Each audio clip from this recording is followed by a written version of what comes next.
Hi, you guys. It's your girl Jackie, and yes, I'm back with another review for The Shy. And this episode is entitled "The Spook That Sat by the Door." Y'all, so many things happened in this video that I had to make it a two-part. Specifically because I want to separate the Jake, Gemma, and Kevin situation, and I want to go into further detail with that and basically break down this whole storyline.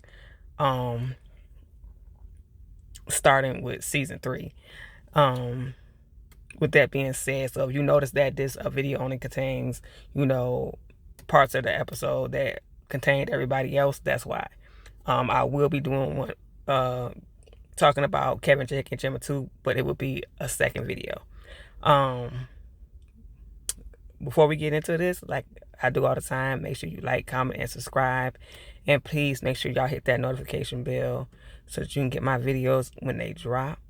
And without further ado, y'all, let's go ahead and get into this review. Now, the episode starts off with Duda, and he's walking in. I love the music that they had for him coming in. Like, I'm man, I got the master plan and all that stuff. I thought that was real cool.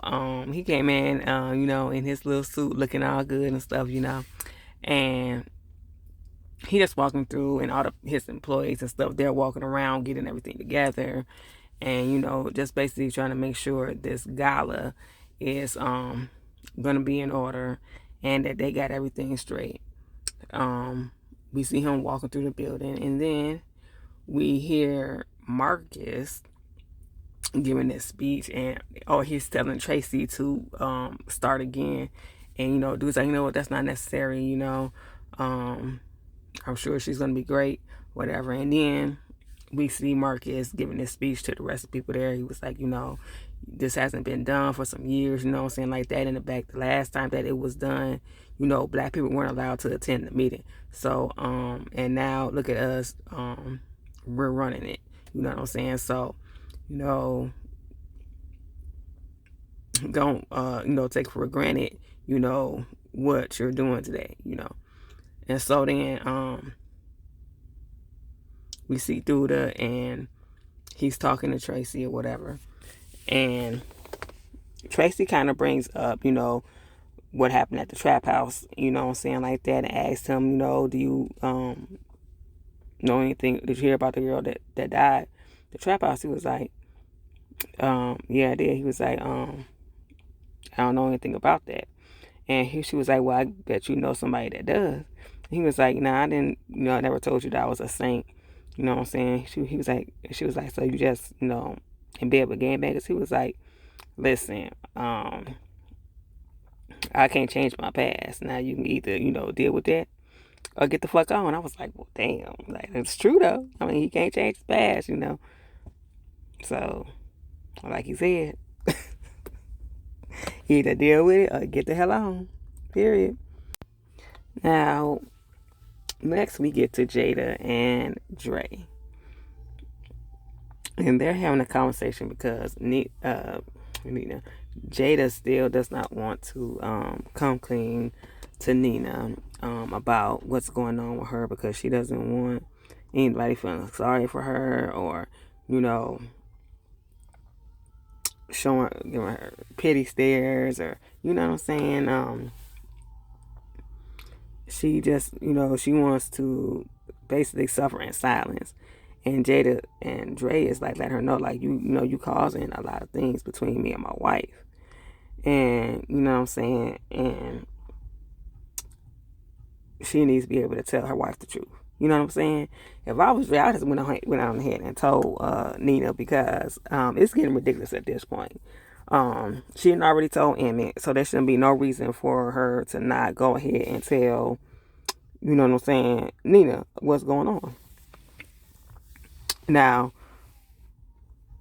she comes home and, she's like, where you been? She was like, I went to the gym or whatever. And she was like, I thought we was going to go to the gym together or whatever. And she was like, yeah, with everything going on, I've been stressed out. She was like, so let's, go get in the shower or whatever. And she was like, oh, okay. Or she was like, I'm about to get in the shower. Do you want to join me? She was like, okay. So then they come out and she was like, she was like, that was fun. And Jay was like, yeah, it was. And then she turns around and she gets on her phone and Nina's just looking at her like, because last week she went in her phone and she seen that she got a text message from Jada. And I'm like, this is just going to be some mess. Like, she just need to go ahead and tell her and just deal with Jada later. Now, next, Lord Jesus, let's talk about Shad. Now, we know that Nux has informed him of what Imani is, that she used to be a man or whatever. So now he's extra uncomfortable around her. So we see him, he's ironing a shirt and stuff like that. And, Imani comes in there and, starts a conversation with him and saying that, trying to help him out and everything. And she was like, I got a tie or whatever, that I had bought Trig a while back. So she goes and brings it to him. And he was like, I don't know how to tie that. So she was like, well, I got you. And she tried to tie it for him. He was like, yo, back up, something like that. So then now she realizes that, he knows. And so she throws the thing back at him. And she was like, fuck you, nigga. And so he just continued on doing what he was doing. So next we see her waiting on Trig to come out the room. And so she was like, he need to find another place to stay. And she was like, what did he do now? She was like, he clocked my tea and he don't like it. So basically that he knows that I'm a trans and he don't like that shit. He got to get up out of here. He was like, I'm working on. She was like, just like you was working on, Tracy and, the trap house. And oh girl, he was like, that's what this about? And she was like, no, it's about you saying one thing and doing another. And I get that she upset and shit. At the same time, I ain't like how she was talking to him. You talking to him like this your motherfucking child. That right there, that's that demasculating shit. You gonna have to stop that shit. Cause that shit is getting on my nerves. I'm like, I'm either gonna need to have Trig, you need to put your foot down. Understand, what I'm saying? You want that, she upset with you, but she don't need to be talking to you like that. Period. So it is what it is. So next thing we see, this guy, that works with Keisha, she ends up, having a conversation with him. And I didn't catch his name. So if y'all know what his name is, y'all can hit me in the comment section and tell me what his name is. But for now, he's just going to be old boy. This going to be old boy. Okay. So he's talking to her about, how he likes to go out in the back and stuff like that. Just to get away or something, stuff like that. And, he invites Keisha to go back there with him. So Keisha was like, yeah, I go out there, whatever like that. So she went out there and, for their break or whatever, and he offers her some candy and she takes it and, she eats on it and she just takes a couple of breaths, and then she turns around. They have a little conversation. I can't remember off the top what exactly they talked about. But she turns around to go back in and we see that she kind of bent over in pain and he's asking her like, no, are you okay? And she's like, yeah, I'm fine. It's just, Braxton Hicks. And he was like, oh, okay. But then later on we see her and she's, checking people out and stuff like that. And she's like in obvious pain and she's holding her stomach and she's like, oh, you know what I'm saying? Like she's in a lot of pain and then she looking at her phone like she's counting her contractions. And I'm like, girl, you went full labor.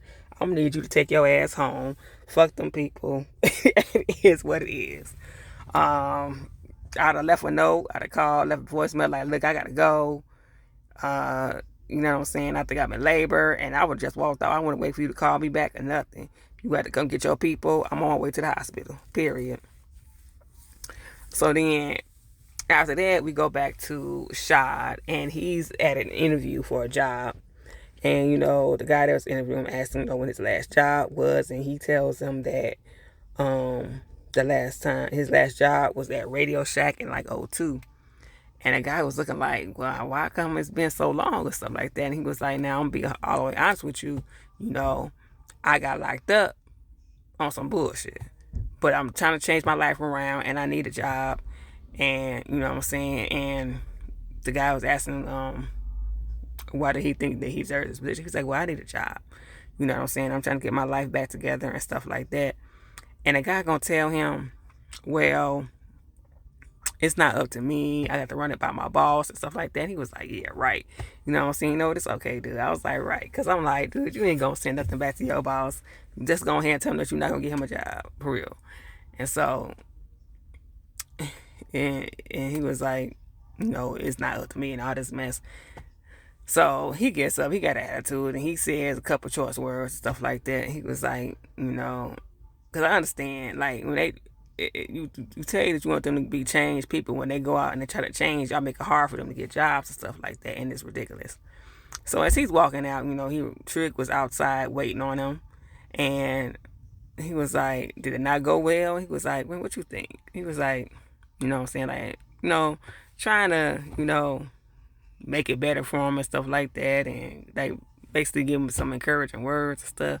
And Shaw wasn't trying to hear it. He was just like, he was just ready to go, you know, get him a drink or something like that. He was like, so let's go, you know, to the bar or whatever like that. And he was like, all right. And so he taking off his tie and stuff like that. And they head on out to wherever they was going to go. Now, they get to the bar. We get to the scene at the bar. And, you know, he's thanking Trig for everything he did, has done for him and stuff like that. He was like, well, yeah, you know, it ain't nothing. You know, you like a brother to me. He was like, I better be. Got to do a time for your ass. And I'm like, I can't stand that. Stop always trying to remind people what you done did for them, especially when, like Trig said, nigga, you did that shit for yourself. Because you was doing something your ass wasn't supposed to be doing, and he was a lookout. But don't act like you just took the rap for something that he did when you didn't. You went to jail for something your ass did. Period. Point blank, period. Quit trying to throw that shit in his face just because you ain't snitch on him. And that's what he said. You know, that's true, but I could have snitched, but I didn't. You ain't had nothing to snitch on. Even if you did, he wouldn't have went to jail as long as you did anyway. Because you the one that actually committed the damn crime. He was just a fucking lookout. So get the fuck out of here. Never no reason for him to go to jail. He went up in there with your ass. Period. So then, you know, Trig ends up telling him, like, you got to move out. So, he was like, what? He was like, you can't be in that beefing with Imani. He was like, see, he said, yeah, she the lady of the house, and you can't have no attitude with her. So like acting like you won't like her and stuff like that. You gotta get, you know what I'm saying? You ain't gonna disrespect her. You got to move out of there. He was like, so you gonna choose that thing over me or some shit? He said. He was like, that ain't no lady. You know what I'm saying? That's a nigga. And he was like, she a woman, my woman. And, you know what I'm saying? He was like, nigga, is you gay? And Trick looked at him like, nigga, I want your ass out by the weekend. He was like, oh, that's how it is. You give me a time expiration date? He was like, yeah, I'm giving you an expiration date. And that's what the fuck you gonna be about my shit by the motherfucking weekend. Period. And he was like, man, fuck you, bitch. And then Trick just looked at his ass and walked the fuck off.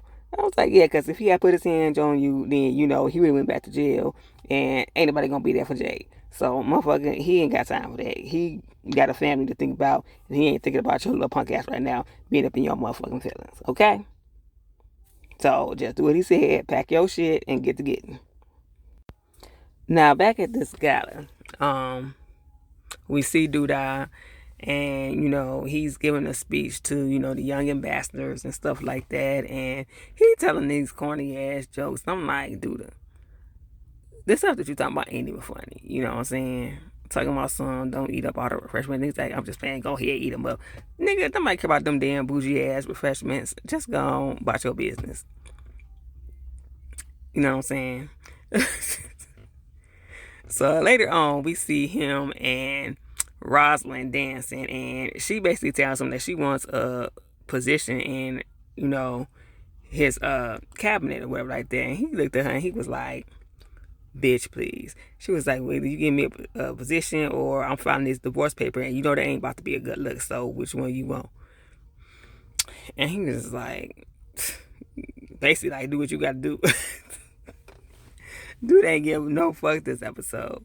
So then we see Tracy, you know, giving her speech or whatever, And she's talking about, what's going on in the community and the police violence and how her son was killed by the police and stuff like that, and what happened to Jake and things like that, and how she's appreciative of her village and she won't know what she would have done without it.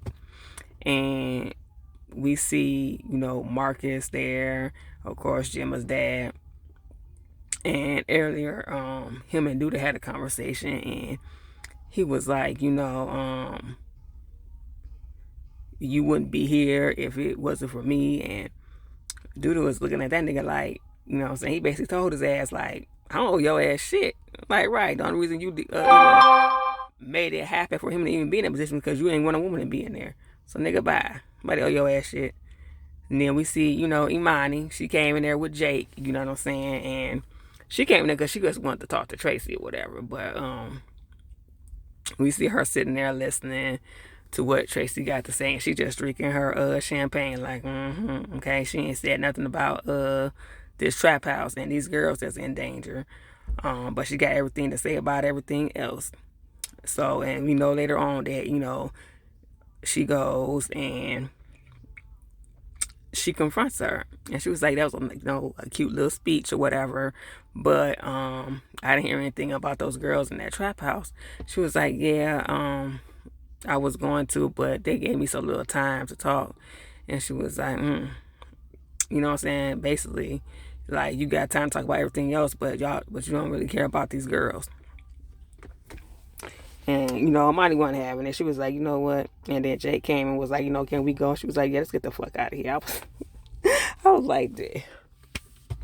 So then we see Rosalind, talking to Duda, and he's getting ready to give his speech or whatever.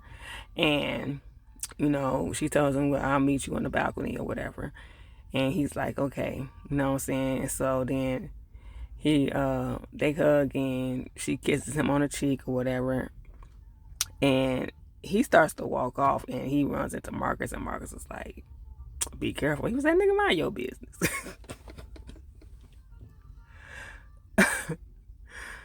So after that, we get the scene with Emmett, and at first, Darnell's trying to talk to him. He was like, he's like in his feelings and stuff like that because he's worried about his mom. And he's like, can you get out or whatever? And he was like, what's wrong? And earlier, there was a scene, and I don't even have a picture of this one, but with him and Jada, and he was like, I want you to be proud of me. I was supposed to buy you a house and all this stuff. And, he was just real, in his feelings and stuff like that. And she was like, I'm so proud of you and stuff like that. And, I'm going to say, I need you to be strong and stuff like that. And so we get this scene, and, like, he's just all overwhelmed by it all. And, he runs in the bathroom, and he's telling Darnell to leave. And Darnell's like, no, I'm not leaving. Like, talk to me, son. I ain't going nowhere. And so he opens the door, and he comes out, and he's in tears, and he was like, my mom was sick, you know what I'm saying? Like, I'm not ready to let her go and stuff like that. He just breaks down, and my heart just dropped. I'm like, Emmett, like, he had me in tears. I was like, oh my God. Like, I ain't feel sorry for him about what stuff with Tiff, but this I actually feel sorry for him about, because that's his mama. You know what I'm saying? And, like, I can't even imagine, losing my mama. So, you know what I'm saying? Like, I felt him on this, y'all. Like, Emmett, he did it for me this episode. He done what I really felt sorry for. I'm just gonna keep it 100 like that. I really felt sorry for him. Like, I felt all of that. Now, we get back to Keisha, and she's having this baby, y'all. Jada's there, as promised, and Dre, and there's two other midwives there, and Nina. At first, Nina was like, fuck this, because she's seen how much pain Keisha was in. She was like, let's go to the hospital, you know what I'm saying? And what's her name? I don't know what her name is, that Tabitha playing. She coming there trying to read some intentions and stuff like that. I'm like, girl, if you want to shut the hell up and just get this bird thing on. Like, she was getting on my nerves. I was like, nobody want to hear this. No intentions, stuff like that. So, like, just, you know what I'm saying, like that. And me and Nina was annoyed at her ass at that point. We was like, girl, just shut up. You know what I'm saying? So then she gave it that, you know, she ended up, you know, after a while having a baby. And, you know, I was kind of mad that, you know, after she gave birth, she held that baby for like 3 seconds before they was, you know, grabbing the baby out of her arms and giving it to, I guess her name was Olivia. I'm not sure. But Tabitha's character.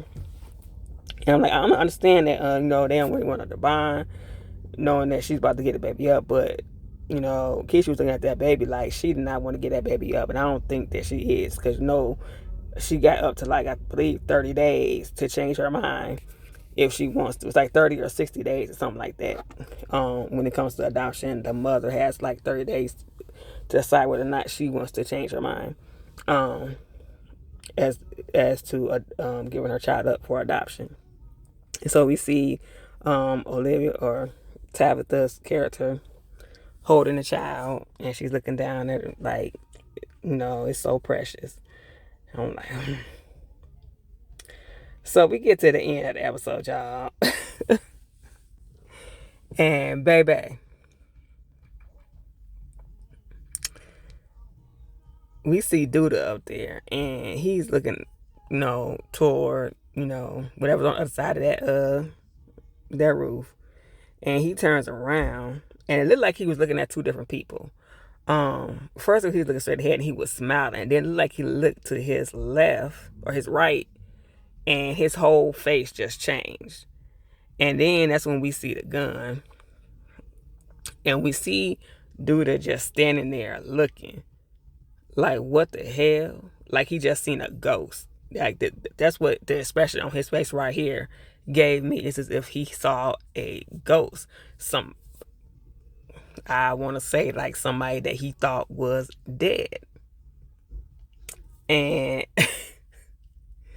the only person he could have thought was dead was either Brandon or Reg. Now, I know a lot of people was like, oh, would you just give it up? Reg's not coming back. But honey, I'm holding out hope. I think it's Reg or Jake that pulled this trigger. I'm just going to go ahead and say it. Another possibility that I'm going to throw out there is Jake and Trig and Reg's mom. Now, remember, we was introduced to her last season, but they only really show her that one time. Now, supposedly, she's supposed to go back and tell the court that she wanted her kid back or whatever like that. And I don't really know the background, you know, between her and Duda, and you know how she even knew him. There's a lot of theories going around that he's actually Jake's dad. So look, you know, anything could be possible. Maybe she got clean and, you know, wanted some revenge for Reg's death. Just you know, a little theory that I want to throw out there. But anyway, you guys, I think that I covered everything. And if I didn't, like always, hit me down in the comment section and let me know. But other than that, like I said before, like, comment, and subscribe. And make sure you hit that notification bell so you can get my videos when they drop. And I will see you guys next week for episode 6. Take care.